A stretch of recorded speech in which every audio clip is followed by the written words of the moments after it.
Hello guys, आज से हम न्यू लेक्चर सीरीज स्टार्ट करने वाले हैं जो कि है data design and analysis of algorithm.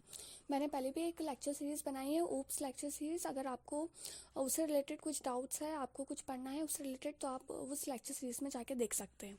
Now यहाँ पे हम स्टार्ट करते हैं। डा का फर्स्ट लेक्चर है आज। तो सबसे पहले हम इंट्रोडक्शन देखेंगे। हम ये देखेंगे कि एल्गोरिथम सबसे पहले होती क्या है।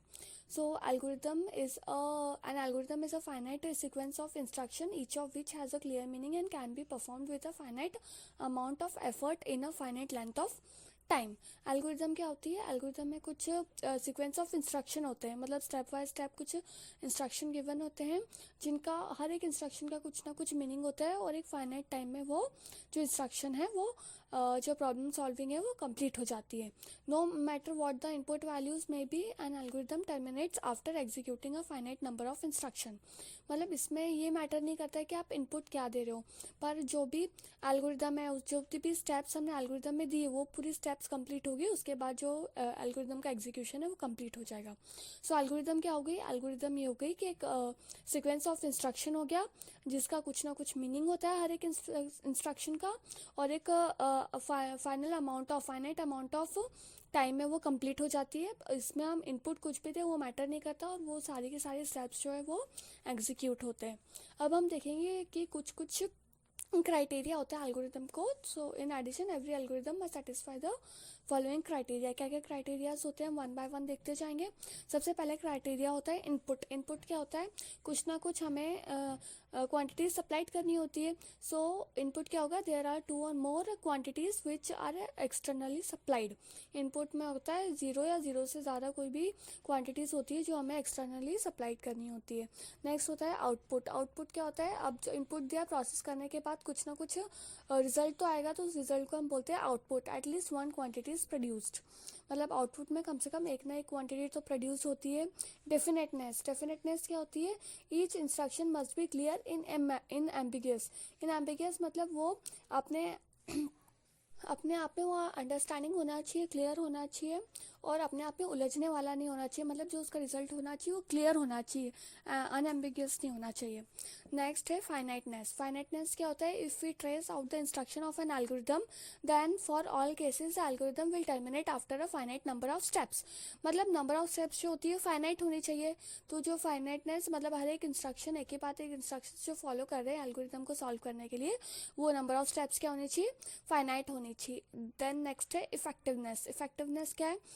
every instruction must be sufficiently basic that it in principle be carried out by a person only using pencil and paper. It is not enough that each operation be definite but it also be feasible. Effectiveness होनी चाहिए, मतलब अगर हम pen paper पे भी अगर उसको follow कर रहे हैं तो इजीली वो उसके जो ऑपरेशन होने चाहिए वो कंप्लीट होने चाहिए और जल्दी से जल्दी, मतलब फाइनाइट तो होनी चाहिए लेकिन क्या होना चाहिए? फिजिबल, मतलब जल्दी से जल्द होने वाले भी होने चाहिए ताकि जो हमारी एल्गोरिदम है वो और इफेक्टिव हो पाए। Next, we represent the algorithm using a pseudo language, that is a combination of instruction of a programming language together with a formal English statements. अब हम कोई भी एक एल्गोरिदम बना रहे हैं तो एल्गोरिदम में क्या क्या चीज़ यूज़ होगी? वो एक जो है वो एक सूडो लैंग्वेज होती है। हम किसी हेल्प के मदद से इसे बनाते हैं। हम सिंपल प्रोग्रामिंग लैंग्वेज, मतलब बहुत बेसिक लेवल की प्रोग्रामिंग लैंग्वेज का यूज़ करेंगे और उसमें हम बेसिक इंग्लिश, जो भी हम इंग्लिश स्टेटमेंट्स के लिए यूज़ करते हैं वो चीज़ यूज़ होगी। नाउ अब हमने पढ़ लिया कि एल्गोरिदम क्या होती है, उसमें क्या क्या एट्रीब्यूट्स होते हैं, क्या क्या चीज़ें हमें ज़रूरत होती है। नेक्स्ट हम देखेंगे कि अब जो एल्गोरिदम है उसको डिज़ाइन कैसे करना है, designing of algorithm. So developing an algorithm it is an art of skill, मतलब एक आर्ट भी है और स्किल भी है। Before actual implementation of program designing of algorithm is very important steps. मतलब अगर हमने कोई एल्गोरिदम बनाने चाहे तो उसकी डिज़ाइनिंग बहुत इंपॉर्टेंट होती है। तो उस डिज़ाइनिंग में क्या क्या स्टेप्स होती है हम स्टेप बाय स्टेप देखते जाएंगे। नंबर 1 है अंडरस्टैंडिंग दी प्रॉब्लम, मतलब सबसे पहले प्रॉब्लम क्या, हमें तो वो समझना ज़रूरी है। अगर हमें समझ में ही नहीं आएगा कि प्रॉब्लम क्या है तो हमें समझ में नहीं आया कि सॉल्व क्या करना है, उसका इफेक्टिव रिजल्ट हमें नहीं मिल पाएगा। नेक्स्ट पॉइंट है डिसीजन मेकिंग। अब डिसीजन मेकिंग किस किस चीज़ पे होना चाहिए? सबसे पहला पॉइंट है कैपेबिलिटीज ऑफ कंप्यूटेशनल डिवाइसेस, मतलब कंप्यूटेशनल डिवाइसेस की क्या क्या कैपेबिलिटीज है उसको हमें ध्यान में रखना है। देन नेक्स्ट है सिलेक्ट एग्जैक्ट और अप्रोप्रिएट मेथड्स, किस मेथड से वो जल्द से जल्द वो प्रॉब्लम सॉल्व हो जाएगी, उस मेथड का हमें ध्यान रखना है। देन डेटा स्ट्रक्चर, किस डेटा स्ट्रक्चर का हमें यूज़ करना है। देन एल्गोरिदमिक स्ट्रैटेजीज, किस स्ट्रैटेजीज का यूज़ करके वो जल्द से जल्द जो है वो प्रॉब्लम सॉल्व हो जाएगी, इस चीज़ का डिसीजन हमें करना है। सेकंड थर्ड स्टेप क्या हो गई? स्पेसिफिकेशन ऑफ एल्गोरिदम्स, एल्गोरिथम का स्पेसिफिकेशन भी ज़रूरी है। देन फोर्थ नंबर पे हो गया एल्गोरिथम एक वेरिफिकेशन, मतलब अब हमने प्रॉब्लम को समझ भी लिया, डिसीजन भी ले लिया कि हमारे पास किस तरीके के डिवाइसेस है, क्या क्या हमें स्ट्रक्चर्स यूज़ करने हैं, एल्गोरिदम्स यूज़ करने हैं, स्ट्रैटेजीज यूज़ करनी है, हमने एल्गोरिदम्स बना भी ली, लेकिन उसके बाद उसका वेरिफिकेशन ज़रूरी है कि जो हम काम कर रहे हैं वो सही है कि नहीं। उसके बाद एनालिसिस ऑफ एल्गोरिदम, मतलब हमने उसका वेरिफिकेशन कर लिया कि हाँ ये ठीक से काम कर रहा है, लेकिन उसके बाद एनालिसिस भी होना ज़रूरी है कि हमने जो काम किया वो पूरा तरीके से इफेक्टिव वे में कंप्लीट हुआ है कि नहीं हुआ है। नेक्स्ट है इम्प्लीमेंटेशन और कोडिंग ऑफ एल्गोरिदम, हमने प्रॉब्लम समझ ली, उसका डिसीजन हमने बना लिया, उसके बाद हमने वेरिफिकेशन कर लिया, उसका एल्गोरिदम का एनालिसिस भी कर लिया, उसके बाद हम क्या करेंगे, उस एल्गोरिदम को हम इम्प्लीमेंट करेंगे या उसे हम कोड में कन्वर्ट करेंगे। अब हमने यहाँ पे देखा कि एनालिसिस ऑफ एल्गोरिदम, तो हम अब नेक्स्ट उसमें देखेंगे कि एनालिसिस ऑफ एल्गोरिदम होता है क्या है, क्योंकि डा का जो है मोटिव ये design and analysis of algorithm, तो हमने यहाँ पे शॉर्ट में समझ लिया कि डिज़ाइनिंग क्या होती है। अब हम देखेंगे कि एल्गोरिदम का एनालिसिस हम कैसे करते हैं। So next is analysis of algorithm. The efficiency of algorithm can be decided by measuring the performance of an algorithm. अब किसी भी चीज़ की हम एनालाइजिंग कैसे करते हैं, तो हम उसकी एफिशिएंसी को एनालाइज करते हैं, तो एफिशिएंसी एल्गोरिथम की एफिशिएंसी को पता करने के लिए हम क्या करेंगे, उसकी जो परफॉर्मेंस है उसको हम मेजर करेंगे। कैसे कैसे मेजर करेंगे? The performance of a program is the amount of computer memory and time needed to run a program, मतलब जो प्रोग्राम का परफॉर्मेंस है वो कंप्यूटर मेमोरी में कितना मेमोरी स्टोर कर रहा है और वो कितने टाइम के लिए प्रोग्राम रन हो रहा है, मतलब कितनी जल्दी वो प्रोग्राम रन हो रहा है। उसके बाद we use two approaches to determine the performance of a program. क्या क्या दो अप्रोचेस होती है, one is analytical and other is experimental, मतलब उस चीज़ को हम थ्योरेटिकली मतलब एनालिटिकली देख लेंगे और फिर उसके बाद उस प्रोग्राम को हम रन करके देखेंगे, तो उस एक्सपेरिमेंटली वो प्रोग्राम का जो परफॉर्मेंस है वो कैसा है उसे हम मेजर कर लेंगे।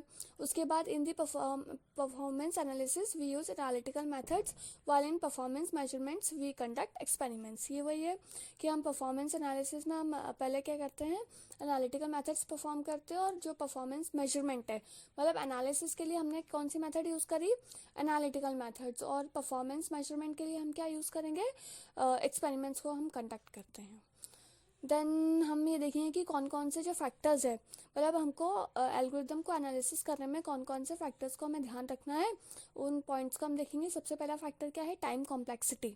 टाइम कॉम्प्लेक्सिटी क्या होता है, the time needed by an algorithm expressed as a function of a size of a problem is called the time complexity of the algorithm.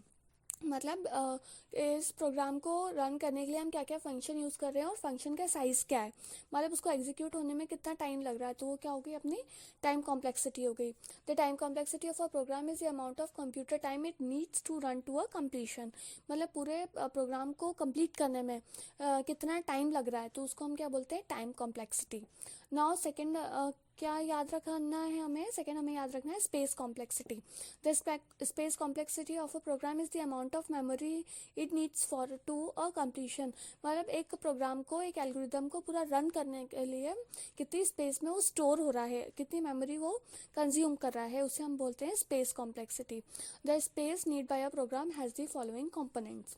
अब क्या है, अब कुछ प्रोग्राम सेव हो रहा है मेमोरी में तो कुछ कुछ कंपोनेंट्स वो लेगा। सबसे पहले क्या कंपोनेंट्स है, instruction space. Instruction space is the space needed to store the compiled version of the program instruction, मतलब इंस्ट्रक्शन स्पेस क्या होती है, एक ऐसी स्पेस होती है जिसमें हम कंपाइल्ड वर्जन, जो प्रोग्राम इंस्ट्रक्शन का जो कंपाइल्ड वर्जन है वो हम स्टोर करते हैं, मतलब हमने जो है एल्गोरिदम को कंपाइल कर लिया, फिर कंपाइल करने के बाद कुछ मेमोरी उसको स्टोर करने के लिए चाहिए होगी, तो उसे हम बोलते हैं कंपाइल्ड वर्जन को स्टोर करने के लिए इंस्ट्रक्शन स्पेस। देन है डेटा स्पेस। डेटा स्पेस क्या होती है? Data space is the space needed to store all constant and variable values. मतलब यहाँ पे हम जो प्रोग्राम हम रन करते हैं, एल्गोरिदम हम लिखते हैं, उसमें हम कुछ ना कुछ कांस्टेंट स्टोर करते हैं, कुछ ना कुछ वेरिएबल हम बाय यूजर एंटर करवाते हैं। तो ये जो डेटा स्पेस है वो इन डेटा को स्टोर करने के लिए यूज होती है।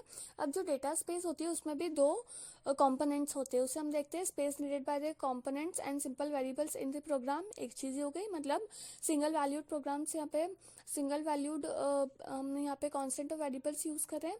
सेकेंड क्या होता है? Space needed by dynamically allocated object such as arrays and class instances. यहाँ पे हम कौन से डायनेमिकली एलोकेटेड ऑब्जेक्ट्स को यूज़ करते हैं, जैसे कि एरेज। अब एरेज का साइज हर प्रोग्राम के लिए मे बी अगर वेरिएबल एरे है तो वेरिएबल एरे यहाँ पे जो है मतलब अलग अलग साइजेस के हम जो है एरेज स्टोर करवा सकते हैं। तो ये क्या हो गया? डायनेमिकली एलोकेटेड ऑब्जेक्ट्स हो गए।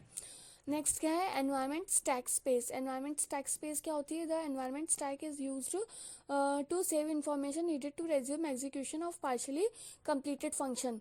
ये क्या होता है? अगर कोई फंक्शन है वो पार्शली कंप्लीट हुआ है, उसके बाद कोई और फंक्शन कॉल हो गया, तो उसको स्टोर करवाने के लिए हम क्या यूज़ करते हैं? हम उसको यूज़ करते हैं एनवायरनमेंट स्टैक स्पेस। नेक्स्ट क्या है? Instruction space. इंस्ट्रक्शन स्पेस क्या होता है? The amount of instruction space that is needed to depends on factors such as the compiler use to complete the program in a machine code. Instruction space क्या होती है? पहले compiler जो होता है वो उसको क्या करता है? कंप्लीट प्रोग्राम को पहले मशीन कोड में कन्वर्ट करता है। Then the compiler option is effect at the time of compilation. तो जो कंपाइलर ऑप्शन क्या होता है वो ज़रूरी होता है इंस्ट्रक्शन स्पेस के लिए। मतलब इंस्ट्रक्शन स्पेस क्या हो गया? इंस्ट्रक्शन स्पेस ये हो गया जैसे कि जब जो कंपाइलर है मशीन को अंडरस्टैंड करने के लिए मशीन अंडरस्टैंडेबल कोड में वो कन्वर्ट करेगा, तो उस कन्वर्टेड कोड को रखने के लिए हम क्या यूज़ करते हैं? हम इंस्ट्रक्शन स्पेस को यूज़ करते हैं। देन यहाँ पे नेक्स्ट पॉइंट क्या है? Algorithm design goals. अब हमने एल्गोरिथम तो बना लिया, लेकिन उसके गोल्स क्या क्या होंगे? तो 3 बेसिक गोल्स होते हैं। हम क्या क्या एल्गोरिथम बनाने के लिए हम क्या क्या सेव करने की कोशिश करते हैं। तो सबसे पहले हम करते हैं try to save time, try to save space and try to save face. तो इन हमारा जो एल्गोरिथम डिज़ाइन है वो 3 चीज़ों पे जो होता है हम इन 3 चीज़ों को ध्यान में रखते हुए जो है हम एल्गोरिथम को डिज़ाइन करते हैं। So guys thank you. इसके आगे वाले जो हम टॉपिक्स है वो आने वाले हम लेक्चर सीरीज में हम देखते जाएंगे। Please to subscribe, like and share the video. Thank you.